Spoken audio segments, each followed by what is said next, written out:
జలుబు చేసినప్పుడు ముక్కు బిగుసుకుపోవడం ఒకటే కాదు, గొంతు బొంగురుపోయి మాట్లాడే తీరు కూడా మారుతూ ఉంటుంది. అయితే ఇది తాత్కాలికమే. జలుబు తగ్గిపోగానే గొంతు, మాట తీరు మామూలు స్థితికి వచ్చేస్తూ ఉంటాయి. అయితే కొంతమందిలో మాత్రం గొంతు బొంగురుపోవడం అనేది సమస్యగా మారుతూ ఉంటుంది. గొంతులో గరగరమనే అసౌకర్యం ఎంతకీ తగ్గదు.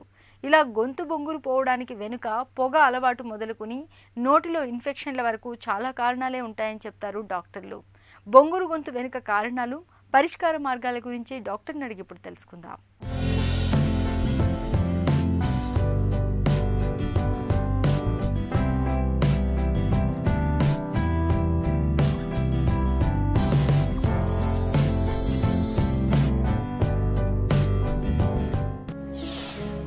బొంగురు గొంతు ఎందుకొస్తుంది? బొంగురు గొంతు సాధారణంగా రావడానికి కారణాలు ఏంటంటే ఆ వోకల్ కార్డులో ఎప్పుడన్నా వోకల్ కార్డు మూమెంట్స్ ఇచ్చేటప్పుడు అక్కడ గ్యాప్ రావటం అన్నమాట. మెయిన్గా ఏంటంటే మన స్వరపేటికలో 2 వోకల్ కార్డ్స్ ఉంటాయి. మనం మాట్లాడేటప్పుడు అవి వైబ్రేట్ అయ్యి అవి దగ్గరకు వస్తాయి అన్నమాట. అవి ఎయిర్ స్లోగా వచ్చేటట్టు చేస్తాయి. ఈ బొంగురు గొంతు వచ్చే వాళ్ళకి ఏమవుతుందంటే ఆ వోకల్ కార్డ్స్ దగ్గరకు రాకుండా వోకల్ కార్డ్స్ మధ్య గ్యాప్ ఉంటుంది. రెండోది ఆ మ్యూకోజల్ వేవ్స్ కూడా సరిగా ఉండవు అనమాట, ఇరెగ్యులర్గా ఉంటాయి, లేదంటే ఆబ్సెంట్ అయి ఉంటాయి. ఇంత ముందుతో పోలిస్తే ఈ బొంగురు గొంతు అనేది రోజు రోజుకి ఎక్కువైపోతుంది. ఈ బొంగురు గొంతు రావడానికి కారణాలు మనం చూస్తే ఒక్కొక్క ఏజ్లో ఒక్కొక్కటి ఉంటుందండి. సాధారణంగా పిల్లలు ఏంటంటే కొంచెం ఎక్కువ మాట్లాడటం వలన కొంచెం నీరు పట్టడం, లేదంటే ఇన్ఫెక్షన్స్, రిపీటెడ్ థ్రోట్ ఇన్ఫెక్షన్స్ వల్ల కొద్దిగా రావచ్చు. మిడిల్ ఏజ్కి వచ్చినట్టయితే ఎక్కువ మాట్లాడే వాళ్ళకి ఇప్పుడు ఏంటంటే చాలామంది ఎక్కువ మాట్లాడుతున్నారు డ్యూ టు ప్రొఫెషనల్ రీజన్స్ నుంచి. దానివల్ల ఆ వోకల్ కార్డు గ్రోత్లు వచ్చేసి పాలిప్స్, నాడ్యూల్ లాంటివి ఈ బొంగురు గొంతు వస్తుందన్నమాట. ఈ మధ్యలో మనకి ఓల్డ్ ఏజ్, వృద్ధాప్యంలో ఉన్న వాళ్ళు రోజు రోజుకి పెరిగిపోతున్నారు. ఈ వృద్ధాప్యంలో పెరిగిపోవడం వల్ల ఏమవుతుందంటే రోజు రోజుకి ఆ వోకల్ కార్డు కొంచెం స్ట్రింక్ అయిపోయి మన జనరలైజ్డ్ స్కిన్ డీజనరేటివ్ కండిషన్ అనే ఈ సల్కస్ వోకాలిస్, ఎట్రోపిక్ వోకల్ కార్డ్స్, ఎట్రోపిక్ వోకాలిస్ ఇలాంటి ప్రాబ్లమ్స్ వస్తున్నాయి అన్నమాట.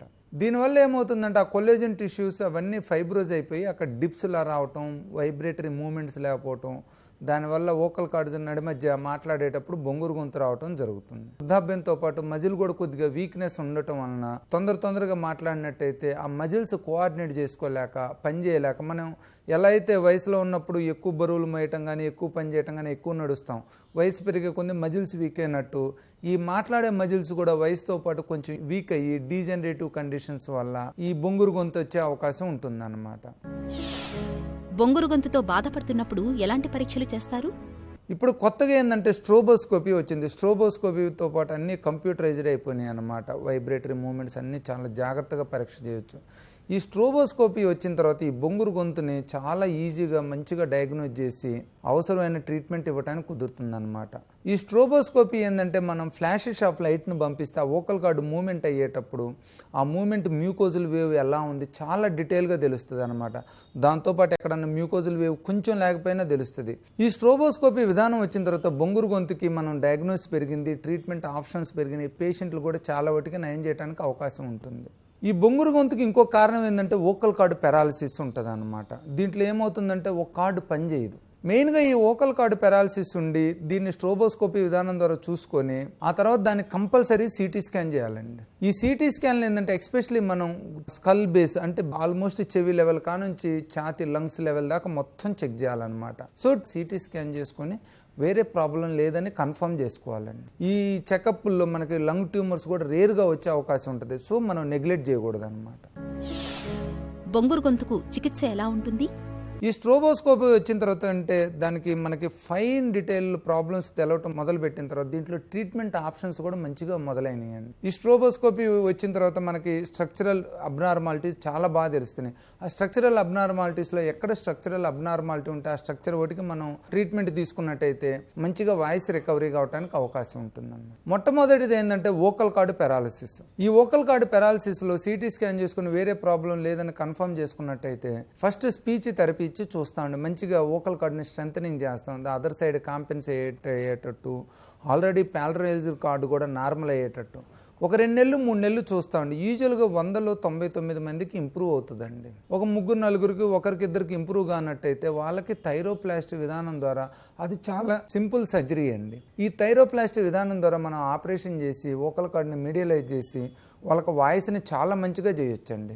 రెండోది మోర్ ఇంపార్టెంట్ ఏంటంటే సల్కస్ వోకాలిస్ అండి. ఈ సల్కస్ వోకాలిస్ ఏంటంటే వోకల్ కార్డ్లో ఉన్న ఎపిథీలియం కింద ఫైబ్రస్ టిష్యూ ల్యాక్ అయిపోయి అక్కడ కొంచెం ఫైబ్రోసైడ్స్ అవి ఇంక్రీజ్ అయిపోయి కొల్లాజన్ టిష్యూస్ తగ్గి లామినా పాప్రియా తగ్గిపోయి ఆ వైబ్రేటరీ మూమెంట్స్ ఉండవు అన్నమాట. ఇలాంటప్పుడు ఏంటంటే కొత్తగా రీసెంట్ టెక్నాలజీలో చాలా ఇంప్రూవ్మెంట్స్ వచ్చినాయండి. హైల్రానిక్ యాసిడ్ ఇంజెక్షన్స్ అని, ఫ్యాట్ ఇంజెక్షన్స్ అని, కొత్తగా ఇప్పుడు ఫైబ్రోబ్లాస్ట్ గ్రోత్ ఫ్యాక్టర్, ఇవి కూడా రీసెంట్ ఎక్స్పెరిమెంట్స్ బాగా సక్సెస్ అవుతున్నాయండి. ప్లేట్లెట్ గ్రోత్ ఫ్యాక్టర్ ఇవేమవుతుందంటే మనం అక్కడ ఇంజెక్ట్ చేసినట్టయితే అక్కడ ఉన్న సెల్స్ని మళ్ళీ స్టిమ్యులేట్ చేసి రెసిడ్యువల్ సెల్స్ని మళ్ళీ అవి గ్రో అయ్యేట్ చేసి వైబ్రేషన్ పెంచుతాయి అన్నమాట.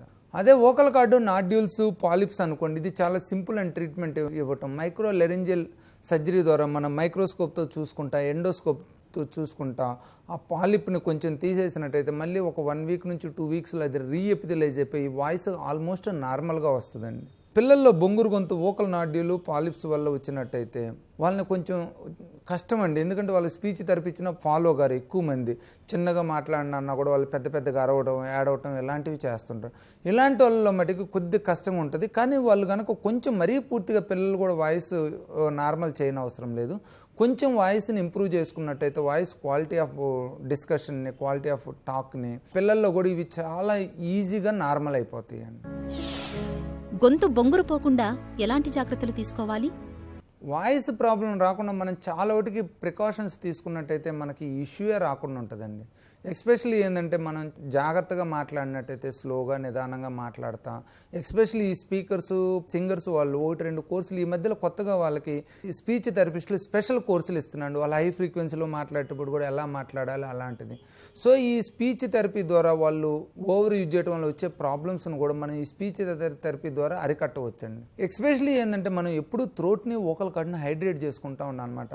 బేసిక్గా ఏంటంటే మనం ఎక్కువ మాట్లాడతా, తక్కువ నీళ్ళు తీసుకుంటా, గొంతుని ఫ్రీక్వెంట్గా రఫ్ యూజ్ చేసినట్టయితే అనుకుంటా ఆ విధంగా వోకల్ కార్డు వాటి మీద స్ట్రెయిన్ అయిపోయి ఆ ఎపిథీలియల్ డ్యామేజ్ అయ్యి మనకు ప్రాబ్లమ్స్ వస్తాయి అన్నమాట.